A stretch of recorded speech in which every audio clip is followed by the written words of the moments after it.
This video is created for educational and entertainment purposes only. Do not gamble, you will lose. In this video, I'm going to show you how to answer every single poker question that will plague you. I'm going to demystify GTO, show you exactly how the population is actually playing, and I'm going to help you deal with the sort of unanswerable questions, almost the philosophical questions of all of these options. How do you want to construct your strategy?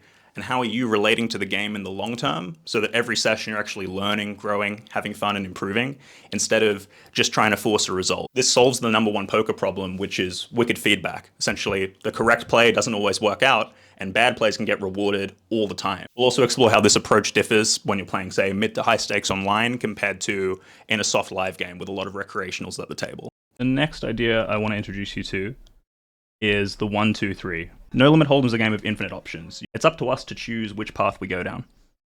So we find ourselves on the flop with a c-bet option. If we range bet the flop, we have one branch. We bet or check the turn for our standard size. We bet river for our huge size, medium size, or we check the hand and we close action in position. In the check line, our opponent's going to bet at us. They might use multiple sizings. Other times, we're going to check or we're going to open for whatever size it is we choose to open on. This is kind of like as simple as a tree gets, and this doesn't even factor in the various runouts and how that changes stuff.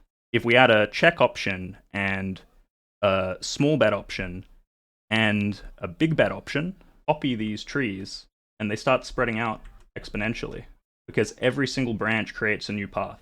Ranges are most defined. The pots are biggest on the river, where we have the most information. So a lot of the game is about getting to river just with clarity over what my range is, and as much clarity over your range as possible, and then just making the money. I'm using turn to navigate to the best river option I have. Focus on keeping it simple early and adding complexity later, because otherwise things get out of hand very, very, very, very quickly. This is what my range does in this spot. Now what does my hand want to do? Kobe says, like, I got two moves. How many here think you have to have a move? I have two. So the perimeter, I'll go right, pull up, shoot. Left, pull up, shoot. Stop it. So now when I go right, if you want to try to block it, I'll pump fake. I'll pump fake, you jump. That's what happens. Right? So you make the game very simple. But if you don't even know what you're going to do, you're just going to try some funky play each time, that's not actually power. You only need two moves to be unbeatable, essentially. Overbluff, underbluff, overfold, underfold. Last point in the game tree, you make money by distributing your range on here. So same thing. Two players might range bet. They get to the same turn texture. Then a certain player chooses to put more bluffs or more value in a certain size. Another player misses value bets even though his opponent's underfolding. This is where the power lies. You can have exactly the same options, the same script, the same structure, the same game plan, the same theory knowledge of the flop, then make meaningfully different decisions there. Like, that's where your agency is. What's changed in the 15 years I've been in the game, 10 plus years professionally? The game's still the same. There's still the same fundamental questions we need answered, but we have a lot more clarity over what an unexploitable strategy looks like a GTO baseline. We have solvers. We have GTO Wizard now available in browser, and we have increasing amounts of data coming from the online pool. We have millions upon millions of hands that we can analyze. In fact, I have 1 million hands from Coin Poker on the last year alone. I believe there's 200 million hands in this database. 342 million hands, that show us really, really accurately how the average player is playing. And you can filter things as much as you like, down to the individual player, down to the specific line. Accessing it and putting it into practice is what is setting people apart. And I'm going to just call that EQ, the missing element, the human element. The one key to this, right, I think a lot of people just don't even have that clear of a structure for how they're viewing the game. Like, we talk so much about fundamentals. No one really talks about the fundamentals of just like ranging and assessing where your strength is at, really. Like, it's almost too simple. Like, who is this guy?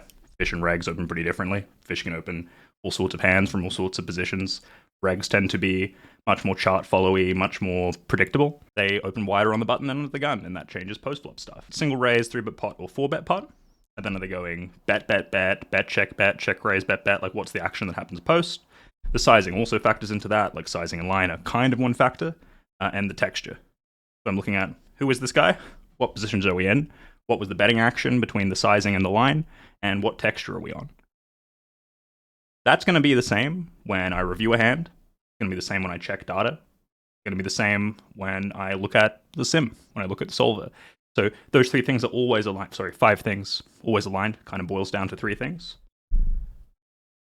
And it lets you, just assess anything. So yeah, you can go, again, this is general, right? And you see a lot of just like fish tend to overbluff everywhere. But how much? When they go bet, bet, bet, how much are they bluffing? Okay, they're still overbluffing, but it looks like as they start to overbet and they've triple barreled, they're underbluffing. And on average, pot size bet, bet, bet, bet, only slightly underbluffed on average. You can even literally look at the hands to see where it's coming from to make sure the data's not giving you anything misleading. You can also look at like bet, check, bet, 150, run that. We already know we're going to be losing EV here for the call. How often is it even happening? Very, very low frequency. We get a 3% overbet on the river. That's kind of good to know. Still 35% bluffs, but bad EV to be calling from the hands. Can't actually strictly replay them, but yeah, they open 4 big blinds. Someone calls in the small blind with ace queen suited. They bet half pot on the flop, half pot on the turn, 150 on the river, and hey, they have a boat. Sort of lines up. So this lines up with the intuition that like fish don't necessarily bluff for big sizings. It's like scary to bluff for big sizings, easier just to have it and like hope your opponent has a flush while you have a boat. Just put it in. If you're not playing hundreds of thousands of hands, you might not even really like see that being a problem, right? If you're not studying the game. When it comes to regs, what you'll find is, especially as you get to like higher stakes, a lot of the more common lines, like bet, bet, bet, on the average texture, people actually get like pretty damn close to balanced on average. Slightly profitable call on average. We really have to differentiate this to find edge. Like this is every bet, bet, bet line in single raise pots. This doesn't factor in texture. This doesn't separate size. It doesn't separate aggressive regs from nit regs. It just takes people who are playing a lot of hands and like playing well pre-flop and gives us this data. You can compare it to GTO. They're bluffing marginally more than GTO on average. They're betting river 1% more on average. They're using a smaller size than GTO on average in this single raised in position pre-flop raiser bet, bet, bet lines, for example, under the gun or button triple barreling against the big blind. When we look at 200 and 500L big blind against button for the triple barrel line, we see it's in fact overbluffed. If we move to cutoff, probably still overbluffed, but slightly on average. And then we move it to earlier positions. Yeah, there we go. Marginally overbluffed big blinds against cutoff because they don't have as wide a range as the button. And if we look at big blind versus hijack, so like mid position, this is going to get pretty dicey, I think. Now it's losing.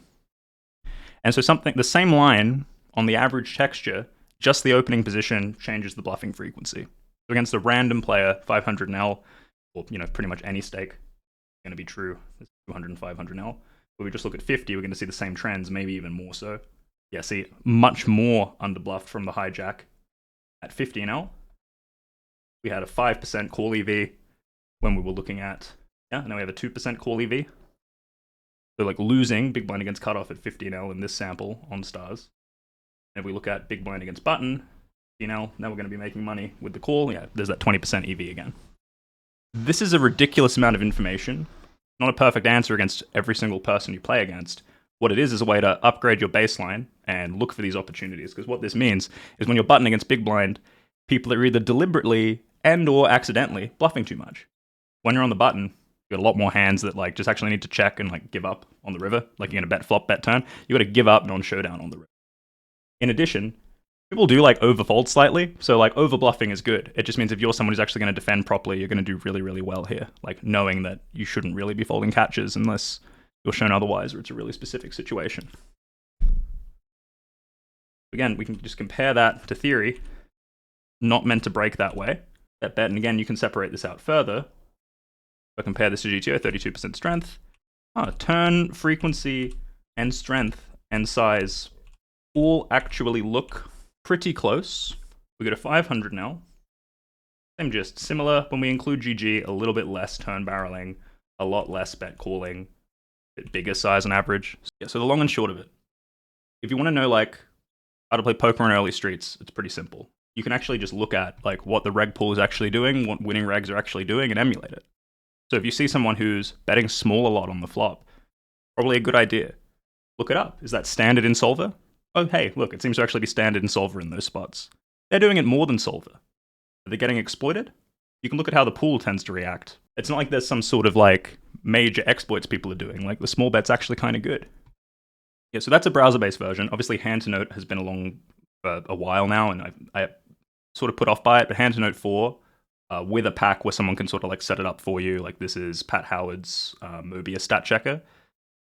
Life's really good. Life is really easy. This is just way better than Poker Tracker, way better than Hold'em Manager 3 that breaks on me all the time. And I can see the frequencies of this alias. This is for like 500 players that have at least 500 hands in the database and are regs. You can actually just see, are people playing in line with theory? Or this is the average player. You can look at any player in the pool. Blur that out, blur that out. You can look at any player in the pool, and you're not going to have like a total sample, but you can look for a difference. But what we see here is basically, from the pool, really solid early street stats. And that's it generally. You have all of the information you need to kind of take any spot, any hand, see what like you're meant to be doing at baseline, see what the pool is doing, and maybe they're a little bit strong and weak, see what the stronger players are doing, and if you want to copy them, and see what the fish and the weaker players are doing, and come up with a plan to actually be exploiting them. It's a lot to put that together, but aligning the data and the GTO into a strategy you understand and can implement is the way to go about it. Easier said than done. It's still a ton of work, but the process is mostly just being able to be honest about what it is you're doing now. Like, how are you making the decisions you're making? Are they just based on hunches and no information, or are they actually really well informed?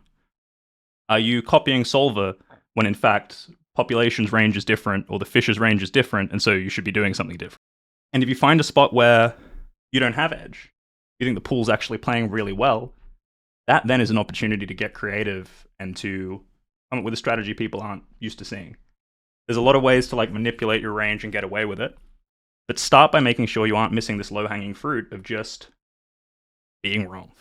Bluff catching where it doesn't make money, bluffing where it doesn't make money, and try to use this to actually direct your study to the spots that do make you the most money. This doesn't take care of the structured stuff. This doesn't take care of the unanswerable questions immediately. Like, you do have to just make some decisions.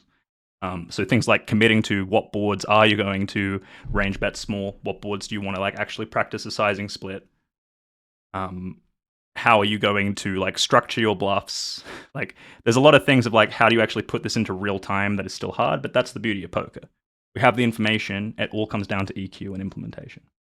This is pretty much all I've done for the last 5 years of my life, is do this and teach this sort of methodology.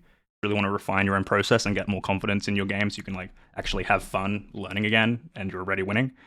Reach out, send me an email, darius@eqpoker.com. I'll be in touch. In some future videos, I'll post some more like actual hand breakdown examples rather than this being abstract.